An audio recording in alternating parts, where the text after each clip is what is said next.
আপনি গত 17 বছর কোথায় ছিলেন? যে নামাজ, রোজা, হজ, যাকাতের চেয়ে নাকি বড় ফরজ হচ্ছে ওই দাড়ি পাল্লায় ভোট দেওয়া। প্রতারণার দলের কথা যদি আপনারা 1 সেকেন্ডের জন্য বিশ্বাস করেন, আপনার ঈমান নষ্ট হয়ে যাবে। বাংলাদেশের মানুষ কিন্তু আপনাদেরকে ক্ষমা করবে না। যে আমরা জান্নাতের টিকিট দিতে পারবো না, কিন্তু আপনার পরিবারের নিরাপত্তা দিতে পারবো। আপনি গত 17 বছর কোথায় ছিলেন?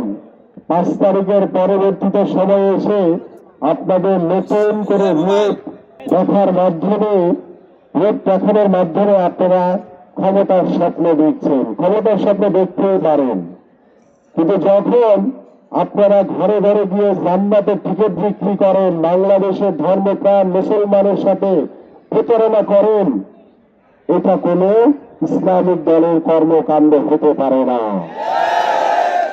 আজকে যখন আপনারা বলেন যে নামাজ, রোজা, হজ, যাকাতের চেয়ে নাকি বড় ফরজ হচ্ছে ওই দাড়ি পাল্লায় ভোট দেওয়া, এই ধরনের শিরকি কথাবার্তা আপনারা বলছেন, আমি আমার ধর্মপ্রাণ মুসলমানদেরকে আহ্বান করব, ওই মিথ্যাচারের দল, ওই প্রতারণার দলের কথা যদি আপনারা 1 সেকেন্ডের জন্য বিশ্বাস করেন, আপনার ঈমান নষ্ট হয়ে যাবে। তো আপনারা যখন বাংলাদেশের মানুষের কাছে গিয়ে ইসলামকে বিক্রি করছেন, ধর্মকে বিক্রি করে